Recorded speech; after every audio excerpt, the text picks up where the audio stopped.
Hello everyone, कैसे आप सभी। तो देखिएगा आज इम्पोर्टेंट टॉपिक और लेके आए आपके लिए electrical field intensity due to a hollow sphere. आपको पता है electrical field intensity find out कर रहे हैं हम यूजिंग घोंसला। तो ये सभी के सभी घोंसला के एप्लीकेशन है। तो ये भी एक घोंसला का एप्लीकेशन ही है कि अगर हमारे पास कोई होलो स्फीयर हो, देखिएगा मान लीजिए हमारे पास कोई ऐसा स्फीयर है, इस तरीके का कोई होलो स्फीयर है, ऐसा होलो, अंदर कुछ नहीं है, केवल बाउंड्री है बाहर, और इसके ऊपर मान लीजिए प्लस क्यू चार्ज हमने दिया है, इसके ऊपर plus Q charge uniformly distributed है। और आपसे पूछ लिया जाए कि बताइए यहाँ पे अगर इसकी रेडियस, ये जो स्फीयर है इसकी रेडियस हम मान लेते हैं कि हमारे पास बड़े वाला आर है, और जो पॉइंट है इससे मान लीजिए स्मॉल आर है, स्मॉल आर दूरी पर कोई पॉइंट है पी, और आपसे पूछ लिया बताइए यहाँ पे इलेक्ट्रिकल फील्ड इंटेंसिटी क्या होगी। ध्यान दीजिएगा, सबसे पहले होलो स्फीयर है, उसके ऊपर चार्ज है, जो होलो स्फीयर है उसकी रेडियस आर है, यानी कि ये कितना बड़ा है वो इसकी रेडियस हमें पता लग जाएगा। और वो पॉइंट पी कहाँ पे है, हमने मान लिया कि स्मॉल आर दूरी पे है। स्मॉल आर आपका कुछ भी हो सकता है, 2 centimetre, 5 centimetre, 10 centimetre, 2 metre, 50 metre, कुछ भी। R can be any value. तो कैसे फाइंड आउट करेंगे, तो देखिएगा वही तरीका है घोंसला ने बताया था कि सबसे पहले हम क्या करेंगे, ये देखेंगे कि से इलेक्ट्रिकल फ्लक्स कितनी जा रही होंगी। तो इलेक्ट्रिकल फ्लक्स दो तरीके से हम कंपेयर कर सकते हैं, अगर आपको ध्यान हो तो। आपको ध्यान है कि एक इलेक्ट्रिकल फ्लक्स का फार्मूला था हमारे पास, integral E dot D S, और दूसरा था क्यू बाई एप्सिलॉन नॉट। ये दोनों ही फ्लक्स के फार्मूले हैं हमारे पास। इन दोनों फार्मूले से हम फ्लक्स की वैल्यू निकालते हैं, दोनों को बराबर पुट करेंगे और वहाँ से इस इलेक्ट्रिकल फील्ड की वैल्यू आ जाएगी। ये हमें पता है। तो चलिए शुरुआत करते हैं। सबसे पहला जो स्टेप है, स्टेप नंबर 1, आपने क्या लेना है कि सबसे पहले जिस भी पॉइंट पे आपने electrical field intensity find out करनी है उसके चारों तरफ एक सिमेट्रिकल सरफेस आप बना लीजिए। उसी सिमेट्रिकल सरफेस को हम गॉसियन सरफेस भी बोलते हैं, आपको ध्यान होगा। तो पहला जो स्टेप है वो है हमारे पास कि गॉसियन सरफेस आप ड्रॉ करेंगे, गॉसियन सरफेस आप ड्रॉ करेंगे। और वो गॉसियन सरफेस क्या होगा आपका, वो होगा आपका इसके चारों तरफ एक सिमेट्रिकल सरफेस। तो एक स्फीयर है, स्फीयर के चारों तरफ सिमेट्रिकल सरफेस क्या हो सकता है, डेफिनेटली आप सभी जानते हैं कोई दूसरा स्फीयर हो सकता है। तो हमने क्या किया, ये जो स्फीयर था जिसकी रेडियस बड़े वाला आर थी और यहाँ से स्मॉल आर दूर पे पॉइंट पी था, उस पॉइंट पी के चारों तरफ एक सिमेट्रिकल सरफेस हमने बना लिया। तो ये हमारा वो गॉसियन सरफेस हुआ, जो डॉटेड सरफेस है ये हमारा गॉसियन सरफेस है। तो पहला स्टेप था गॉसियन सरफेस ड्रॉ करना, वो हमने कर लिया, ठीक है। अब दूसरा स्टेप क्या होगा, दूसरा स्टेप ये होगा कि अब हम यहाँ पे ये देखेंगे कि ये जो ई डॉट डी एस है यहाँ से फ्लक्स कितने जा रहे होंगे। तो चलिए सोल्व करते हैं। Flux through this Gaussian surface, इस गॉसियन सरफेस के अंदर से कितने फ्लक्स जा रहे होंगे, हम बोल देंगे integral of E dot D S. अब ई डॉट डी एस को हम यहाँ क्या करेंगे, रिमूव कर देंगे, यानी कि रिमूव करने का मतलब ई डॉट को हटा देंगे तो डी एस और साथ में कोस थीटा आ जाएगा यहाँ पे, क्योंकि हमने डॉट हटाया तो एंगल को इंट्रोड्यूस कर दिया। अब देखिएगा यहाँ पे एक इम्पोर्टेंट बात और, हमने क्या किया कि देखिएगा ये इंटीग्रेट करना है हमने, तो पूरे का तो इंटीग्रेट एकदम से हम कर नहीं सकते। हम क्या मान लेंगे, हम ये मान लेते हैं कि जो गॉसियन सरफेस है इस गॉसियन सरफेस का कोई स्मॉल एरिया, पूरा एरिया तो इस गॉसियन सरफेस का एस है, हमने इसका कोई स्मॉल एरिया कंसिडर कर लिया डी एस।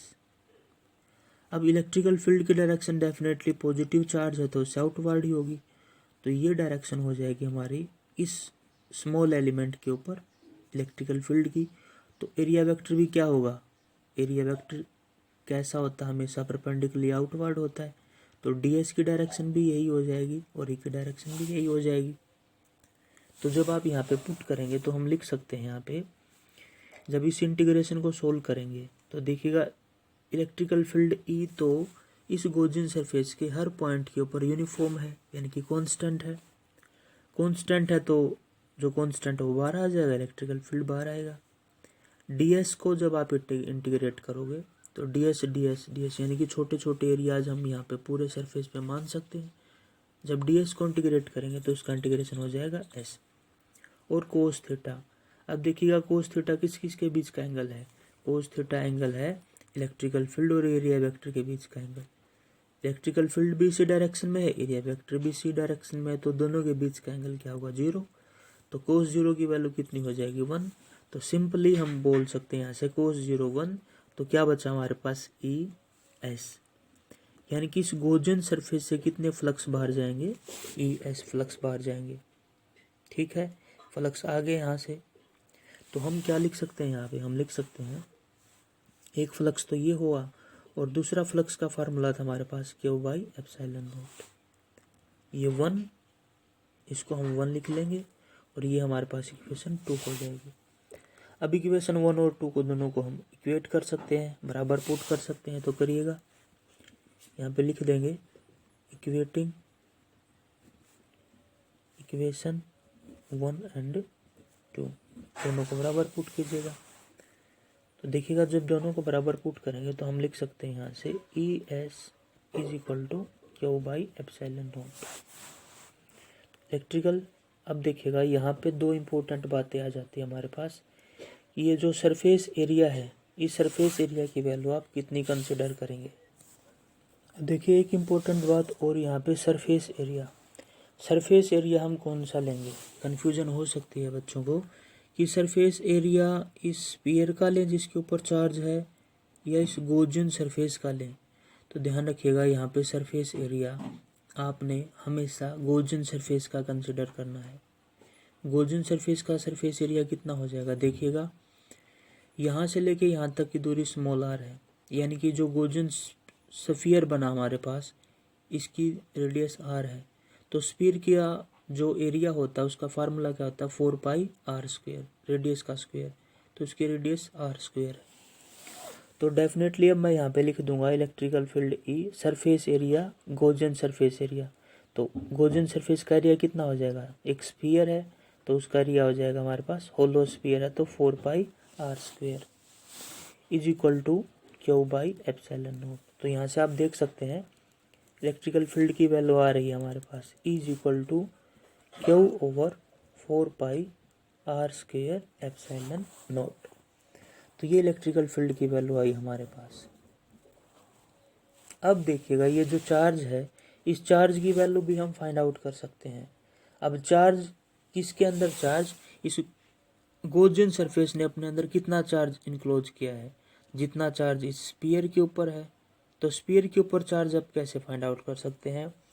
यहाँ पे फिर एक इम्पोर्टेंट बात और आ जाती है। देखिएगा एक फॉर्मूला तो हमारे पास ये हुआ है, दूसरा फार्मूला, क्योंकि अब हमने ये भी देखना है कि गॉसियन सरफेस ने अपने अंदर कितना चार्ज इनक्लोज किया है। तो अब यहाँ पे एक अलग से टर्म मैं आपको बताना चाहूँगा सिग्मा के बारे में। सिग्मा है हमारे पास सरफेस चार्ज डेंसिटी। उससे पहले मैंने आपको लीनियर चार्ज डेंसिटी बताई थी, surface charge density. Surface charge density का मतलब charge per unit area, Q/A।